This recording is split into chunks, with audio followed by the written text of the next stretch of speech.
عندما يفرغون من التفنن في حكمنا وينتهون من اتخاذ قرارات السياسة والاقتصاد والاجتماع وحتى الرياضة وغيرها، يخلع رؤساء وملوك وزعماء العرب عنهم عباءة الحكم والسلطة، ويبتعدون قليلا عن كراسي الحكم التي التصق جلهم بها لعقود، ليختلوا بأنفسهم وخلانهم وأصدقائهم في كواليس هواياتهم المحببة. وإن كان بعضهم أحيانا يريد أن يقنعنا بأنه أقرب للملائكة وربما إله خالد، لكن القادة إنما بشر، فهذا يصارع وذلك يتزلج على المياه والجليد أو يركب الدراجات، وآخر يعزف ويرسم، وغيره يقرض الشعر أو يقفز من طائرة. وعلى عكس زعماء وقادة العالم الذين باتت هواياتهم علامة تجارية مرتبطة بهم، كرئيس فنزويلا الراحل هيوغو تشافيز الذي اقترن اسمه بالقيثارة، أو بوش وستالين وهتلر الرسامون،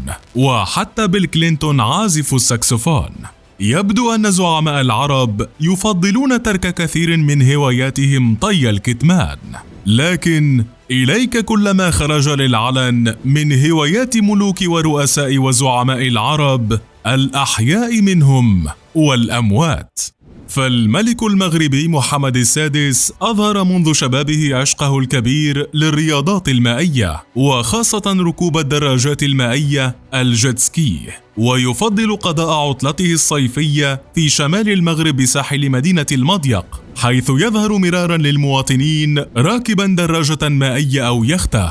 كما أنه سباح ماهر جدا ويعشق الغطس، حتى لقبته بعض وسائل الإعلام بالحوت بعد مقابلة قال فيها: لا يمكنني أن أتقبل فكرة عيشي بعيدا عن البحر. وإضافة للهوايات المائية، فهو لاعب كرة قدم جيد ومصارع وعداء، وفي فصل الشتاء يمارس ملك المغرب التزحلق على الجليد، كما أنه يعشق مشاهدة الأفلام، وقليلا ما يمارس رياضة الصيد رغم ما يشاع عن مهاراته العالية في الرماية.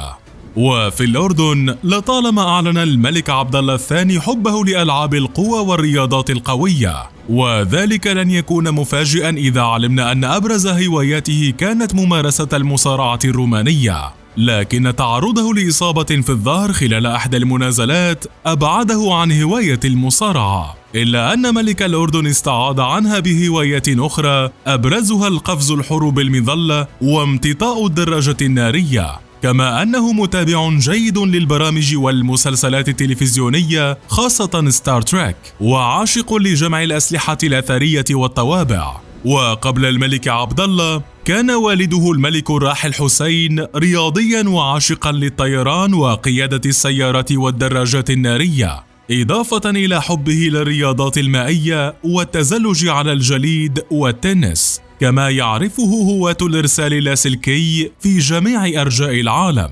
بينما كان الملك الراحل عبد الله الأول يهوى الشطرنج. أما في السعودية فيبدو أن الملك سلمان بن عبد العزيز كان خيالا وفارسا لا يشق له غبار في شبابه بحسب الإعلام السعودي، إضافة إلى ولعه بهواية الصيد البري.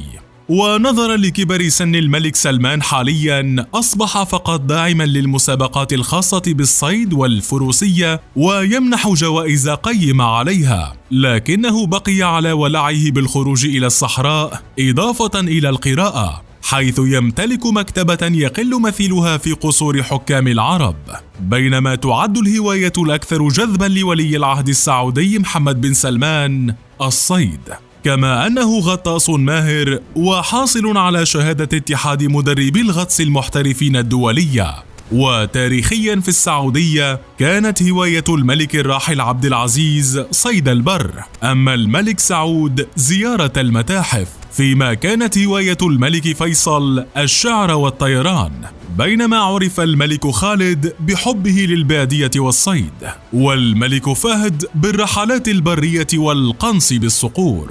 وغير بعيد عن السعودية في البحرين تظهر موهبة ملكها حمد بن عيسى جلية بحبه لهواية الفروسية، إذ يمارسها يوميا وبانتظام، ما جعله أحد كبار عشاق الخيول العربية الأصيلة، وسبق أن أهدى ملكة بريطانيا إليزابيث 2 من أرفع سلالات الخيل العربية. وفي الكويت يبدو أن أمير الكويت نواف الأحمد الجابر الصباح الأكثر قرباً إلى الهوايات الفنية من نظائره العرب، حيث يعزف على العود والكمان، كما يعد من أهم هواياته صيد السمك رغم أنه لا يحبذ أكله، كما أنه يعد من الطباخين الماهرين.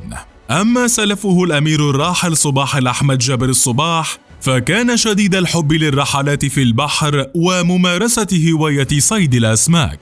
وبالاستمرار مع شيوخ جزيرة العرب تعد أبرز هوايات رئيس الإمارات خليفة بن زايد القنص بالصقور وسباقات الهجن، كما أنه قارئ للتاريخ والشعر. أما حاكم دبي محمد بن راشد فهو مشهور بحبه الشديد لهواية الخيل والفروسية، حيث سبق أن فاز بعدد من مسابقات الفروسية، ويتجلى عشقه للفروسية أيضا بجمع الخيول العربية الأصيلة، ويحتوي اسطبله على عدد منها، ولطالما ظهر في الصور وهو يقود أحد الخيول. كما أن الشيخ محمد بن راشد مولع بالصيد وقنص الصقور منذ نعومة أظافره، فيما كان رئيس الإمارات الراحل الشيخ زايد بن سلطان آل نهيان مولعا بالصيد وقنص الصقور منذ صغره. ومن هواياته أيضا ركوب الخيل، كما كان يعشق الجمال العربية، وكان يمتلك غزالة وهي أشهر وأجمل ناقة في الجزيرة العربية.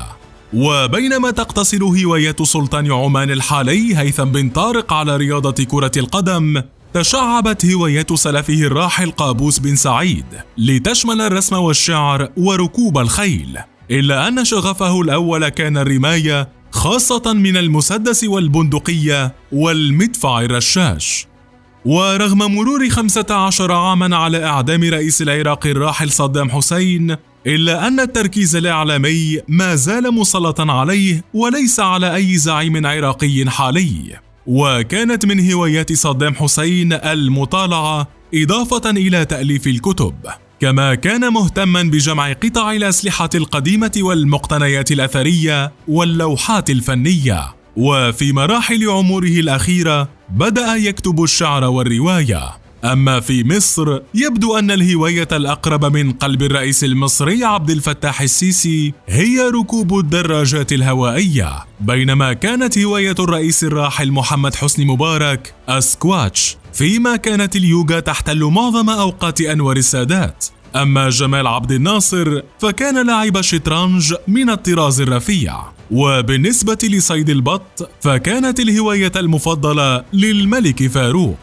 وفي ليبيا ما زالت الأحاديث تدور حول شغف رئيسها الراحل معمر القذافي بركوب الخيل في الصحراء وسماع الشعر البدوي، إضافة لمجالسة السيدات طبعا، حتى أن حراسه وطاقمه الطبي كن من النساء حصرا. ويبدو أن الدمار الذي خلفه نظام بشار الأسد في سوريا لم يقلل من شغف بشار بالتصوير الفوتوغرافي كهواية مفضلة له، بينما كانت هواية والده حافظ الطيران. وأنت هل تعرف هوايات أخرى لرؤساء وملوك وزعماء العرب؟